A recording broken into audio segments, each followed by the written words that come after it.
이번엔 국내외 이슈 진단을 통해 시장 흐름을 예측해보는 증시 저격 시간입니다. 김우식 와우넷 파트너 나와 계십니다. 안녕하십니까? 네, 안녕하십니까? 자, 글로벌 증시 최근 들어서 쉬어가는 장세가 나타나고 있는데요. 네. 지난주는 어떻게 보셨죠? 한 2주 정도 지금 쉬고 있는 정도고요. 예. 미증시 지수는 견고합니다. 아직은. 자, 그런 모습인데 글로벌 전체를 보면 금융 정책 변화 가능성의 일본 그리고 대선을 치른 러시아의 지난주 하락이 조금 특징적이었다 그렇게 봐야 되겠는데 예. 미국은 흐지부지입니다. 크게 급락도 아니고 CPI나 PPI 물가지표가 예상보다도 좀 높았지 않습니까? 예. 자, 이런 부분 때문에 금리 인하 기대감이 좀 차분해지고 있다. 거기다가 엔비디아가 주춤하고 있잖아요. 그렇죠. 지난주는 좀 쉬어가는 흐름이었는데 강보합 정도였는데 빅테크주들 약세가 지수의 정체를 가져오고 있다 그렇게 봐야 될 것 같습니다. 종목별로 등락은 좀 있지만은 전체 지수는 사실 지난 금요일에 좀 하락을 빼면 견고한 흐름을 보인 게 아닌가 그렇게 봐야 되겠고 반면에 이제 유가가 최근에 좀 올라오기 때문에 에너지 관련주들이 조금 나았다 그렇게 볼 수 있겠습니다. 예. 섹터별로 들어가면은 사실 요즘 지수가 좀 흐지부지하다고 하지만은 섹터 내에서도 좀 엇갈리는 흐름이 굉장히 강하거든요. 예를 들어 뭐 구글이라든지 마이크로소프트, 오라클 같은 경우는 굉장히 좋은 모습을 보였고 잘 가졌죠. 반면에 메타나 AMD, 어도비 같은 경우는 상당히 안 좋은 지수를 보였거든요. 요건 이제 실적이라든지 그다음에 평가, 이슈에 따라서 바뀌는 모양인데 이제는 같은 섹터에서도 엇갈리는구나. 그리고 이제 테슬라 같은 경우는 뭐 투자 등급 하향도 있었고 또 여러 가지 얘기가 많지 않습니까? 그러다 보니까 한 주간 또 6.7% 하락을 계속 이어갔고 예. 필라델피아 반도체 지수가 지난주에 마이너스 4% 급락하면서 조금 어려움이 좀 이어지고 있다. 그렇게 정리가 됩니다. 우리 국내 증시를 놓고 본다 그러면은 만기일 무사 통과했거든요. 예. 근데 금요일 하루 좀 무너지는 모습이 굉장히 아쉬운 한 주가 아니었나 그렇게 볼 수 있겠습니다. 외국인이 현선물 각각 1조 이상의 매도를 나왔어요. 오랜만에. 그동안 올해 들어서 12조 이상의 매수를 보이다가 갑자기 1조 매도가 나왔는데 이 충격도 좀 있고 거기다가 엔비디아 같은 경우는 또 정체를 보이기 때문에 반도체 정체. 우리나라 밸류 같은 경우도 금요일 조금 주춤했지 않습니까? 예, 그렇죠. 이런 부분들. 그러다 보니까 틈새 섹터, 뭐 조선업종이라든지 그다음에 재건주 이런 쪽이 좀 강세를 보인 게 특징이 아닌가. 사실 조선업종 같은 경우도 MRO 사업 기대도 있겠지만은 중국 견제 이슈가 있지 않습니까? 미국이 중국을 견제한다는 이슈 때문에 조선주가 강했고 또 푸틴이 협상 가능성 흔히 할 수 있는 얘기인데 예. 나오다 보니까 재건 관련주 강세를 보였지만 앞서도 말씀드렸지만 역시 아쉬웠던 것은 삼성전자에 대한 매도. 우리 1조 매도가 나왔지만은 금요일 그중에 절반이 삼성전자였어요. 온리. 이게 굉장히 좀 크게 다가왔었고 그리고 밸류업 중심주 삼성물산 같은 경우가 또 급락이 나왔지 않습니까? 예. 이런 부분들은 좀 아쉬운 부분이었다. 그렇게 정리를 하겠습니다. 알겠습니다. 그리고 이번 주 정말 슈퍼위크가 아니라 뭐 슈퍼위크입니다. 중요한 이슈들이 상당히 많은데요. 뭐 오늘만 하더라도 일본은행 통화정책회의 시작하고요. 또 엔비디아 개발자 컨퍼런스도 있고 그렇죠. 내일부터는 뭐 FOMC, 영란은행 통화정책회의 챙겨볼 게 참 많은데 어떻게 뭐 중요한 것부터 짚어주시죠. 예, 뭐 이번 주 같은 경우는 올해 들어서 아마 가장 중요한 한 주다. 이거는 뭐 누가 말해도 그렇게 정리할 수 있겠습니다. 예. 우선 중요한 게 FOMC 회의, 엔비디아의 GTC 2024, BOJ 통화정책회의, 마이크론 실적 발표, 요 네 개가 중요한데 특히 이제 이번 주에 가장 중요한 것은 엔비디아의 이 GTC, 그러니까 CPU, GPU 테크놀로지 컨퍼런스가 되겠는데 이 행사가 가장 중요합니다. 이게 이제 뭐 오늘부터 해서 4일간 이어지게 되겠는데 예. 아마 엔비디아에 대한 여러 가지 뭐 엔비디아의 정책이라든지 앞으로 뭐 비전 제시가 있지 않겠습니까? 거기다 지금 기대하는 게 신형 AI 칩 발표가 있지 않을까 일단 그렇게 좀 보고 있어요. 그렇게 놓고 보면 지금 엔비디아가 글로벌 전체 시장, 반도체 시장, AI 시장을 이끌고 있다는 점, 하드캐리하고 있다는 거 잘 알고 계시지 않습니까? 그렇기 때문에 예. 중요한 건 어떤 내용이 나오느냐가 중요한 게 아니고 그 행사 전후에서 엔비디아 주가가 어떻게 움직이느냐 이게 가장 중요하다는 말씀을 좀 드리겠고 FOMC 회의 같은 경우는 뭐 금리 우리 아시고 계시지 않습니까? 금리는 동결될 것이다. 거의 뭐 98% 확률입니까? 근데 중요한 건 이제 과연 체크 포인트 같은 경우는 연준의 스탠스가 기존의 어떤 스탠스에서 변화가 없을 것인가, 점도표에 변화가 없을 것인가. 시장에서 많이 후퇴했습니다. 이제 상반기 6월 겨우 가능할까 말까 이렇게 보고 있고 대충 상반기 물 건너간 게 아닌가 그렇게 느낌도 있는데 6월에 어떤 흐름이 나올 것인가 점도표의 변화가 어떤 게 있을 것인가에 따라서 미국 시장이 취약해진다면 영향은 커질 수도 있다. 자 그렇게 보고요. 예. 그리고 이제 마이크론 실적 발표 같은 경우는 당연히 뭐 중요한 것이기 때문에 그냥 뛰어넘고 특히 또 중요한 게 BOJ 통화정책회의 마이너스 금리 정책을 과연 접을 것인가. 예.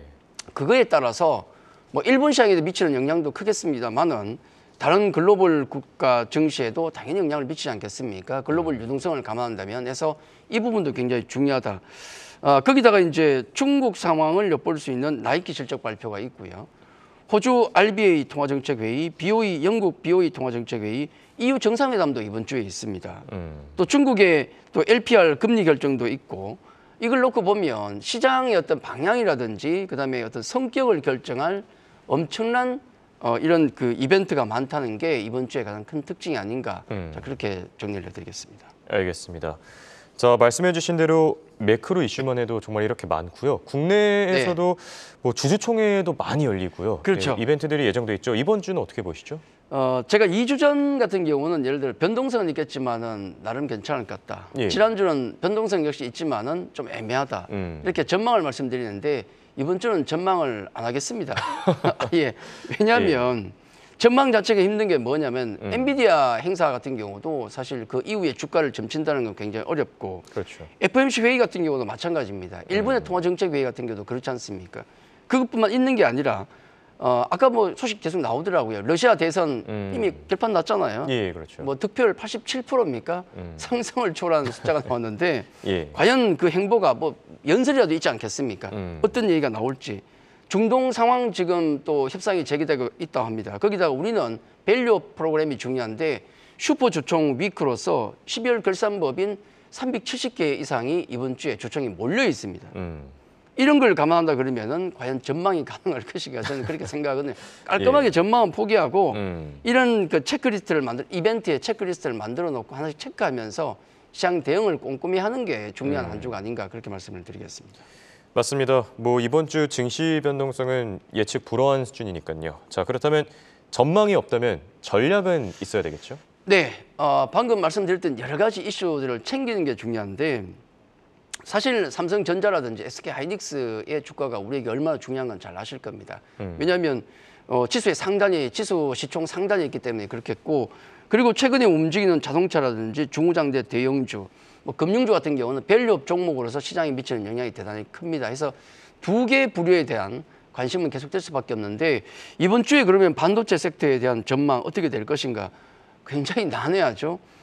왜냐하면 어떤 정책 비전이 발표가 돼서 어떤 신형칩이 발표가 돼서 주가가 움직일 것인가 장단점이 있어요. 지금도 수요 공급 부족에 시달리면서 수요가 넘치면서 엔비디아의 칩 같은 경우는 굉장히 잘 팔리고 있고 지금도 전망이 좋습니다. 다만 주가라는 게 지금 108불에서 거의 1000불 가까이 970불이 넘어왔잖아요. 예. 우리가 흔히 10배거 그러는데 1년 반 만에 진짜 9배 이상이 올랐으니까 엔비디아는 10배거 종목입니다. 그렇죠.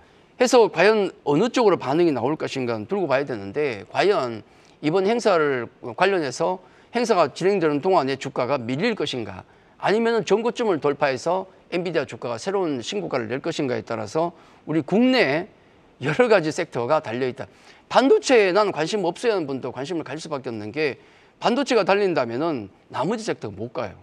반대로 반도체가 만약에 이 이슈 때문에 밀린다면 다른 섹터가 움직입니다. 그렇기 때문에 이번 주 가장 핵심은 엔비디아의 주가 추이다. 라는 말씀을 한 번 더 드리겠고 자 밸류업 관련해서 또 얘기가 많은데요. 왜냐하면 지난주 금요일 삼성물산이 거의 10% 밀렸거든요. 예. 그래서 상당한 충격을 줬습니다. 그래서 무슨 일이 벌어졌는가 생각하실 건데 이번 주에 슈퍼 금요일 또 슈퍼 주총 대의 관련해서 많은 주총이 벌어지겠지만은 관련해서 불안감도 좀 있죠.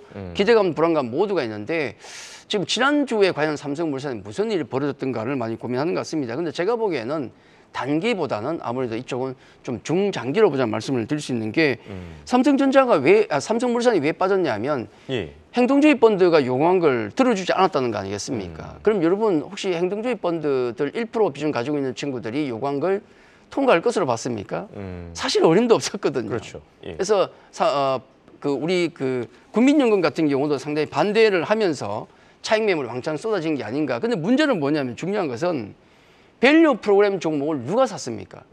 외국인이 샀다고요. 10조 이상을 샀거든요. 9조 가까이 샀는데 그럼 삼성물산도 많이 샀었는데 금요일 물량이 나온 게 어딥니까? 외국인이 아니고 기관이었어요. 그렇죠. 외국인은 6만 조밖에 안 팔았습니다. 수십만 조를 사고 나서. 이런 걸 놓고 본다 그러면은 외국인의 어떤 밸류 종목들에 대한 매도는 거의 나오지 않았다. 아까 1조 말씀드렸지만은 예. 삼성전자에 다 몰려 있고요.